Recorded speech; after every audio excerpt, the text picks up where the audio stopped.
What's up? This is video 2 of my restoration of this 2001 Prelude. I did a video the other day and just talked about kind of introduction, why I got the car, what I got it for, kind of some of the issues. And so the first thing I'm doing to this car is just appearance stuff.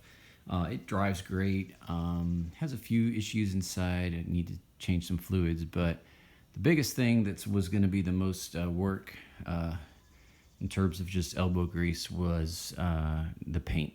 So I decided to tackle that first. I'm probably maybe 12, 13, 14 hours in right now.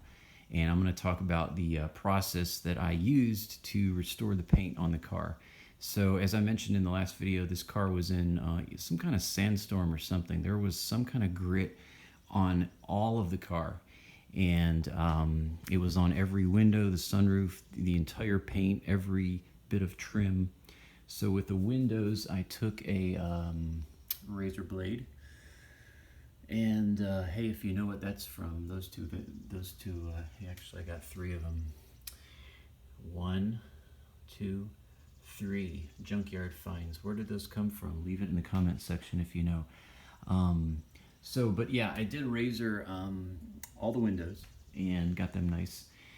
So the paint, man, it's been a beast. So here's what it looked like, and my point in making this video is hopefully if you are in a situation like this.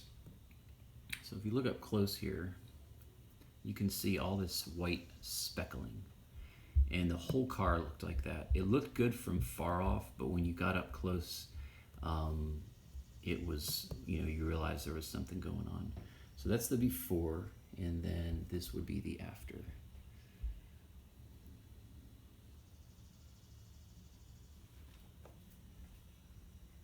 So you can see there's still a little bit of speckling in there,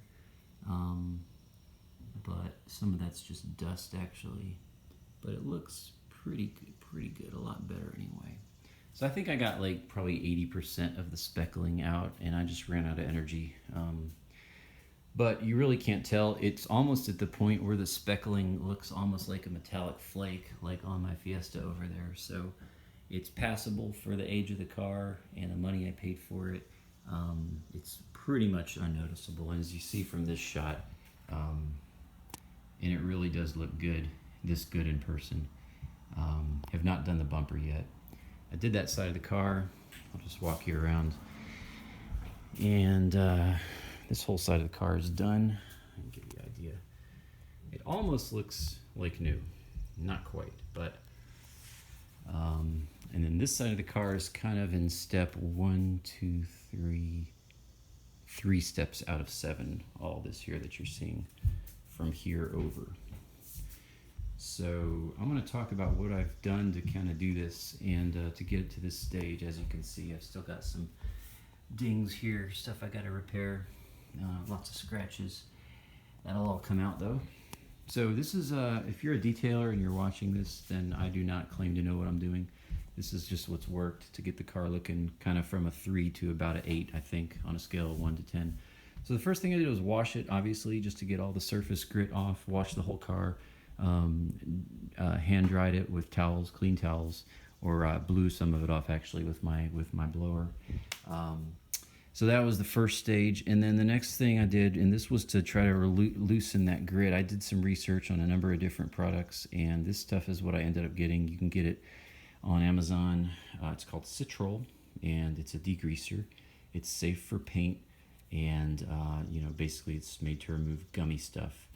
So this stuff is better than anything else. I tried a number of things, and what I did was I just worked in little 2 by 2 inch sections on the paint, and I would spray it on there, let it sit for a few seconds, and then I would just work with various rags and stuff. And again, I've probably spent 10 plus hours so far, but it's just elbow grease. Buffer would not work. I tried that, had to do it by hand, and at least not the buffer that I have. So that was the second step. So the problem here with this though is when it released all that grit, it actually started to use the grit to sand the paint, and that's where I'm at. For example, with this side, like this part of the car right here, you can see, you know, some of these scratches. So what I did next for deeper scratches, not those scratches, but I use this Scratch X. I've been using this stuff for years. It's great for scratches. That's for a deeper scratch. But just for those fine scratches, I went ahead and I buffed the entire car using an orbital buffer with New Finish. This is great stuff. I've been using this for many years too. And wipe that off. Then the fifth step was this polish. It's called Color Magic. And it's actually black. They make it in black and red, and I think a few other colors. And I use it on my Fiesta, have for years. And it's basically black wax that helps fill in the you know, swirls and stuff, and it really brings the paint out. Even if it's damaged, it really makes it look good. And then the next sixth step was touch-up paint. So I got my Honda. This is Nighthawk Black Pearl, and I just went through, you know, like that spot right there. You can see all the spots like that. Again, I haven't finished this side yet, but I went through all the spots and got them with this. And then the final stage, the seventh thing I'm doing, is this hybrid wax. This is a sealant. This is really nice stuff. It's expensive. This is like 20 bucks just for this bottle. But this is a sealant, and it's really easy to apply, and really makes the car shine and protects it even more.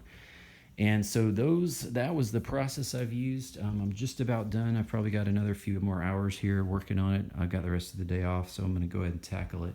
But in the end, and in the sun, it looks fantastic.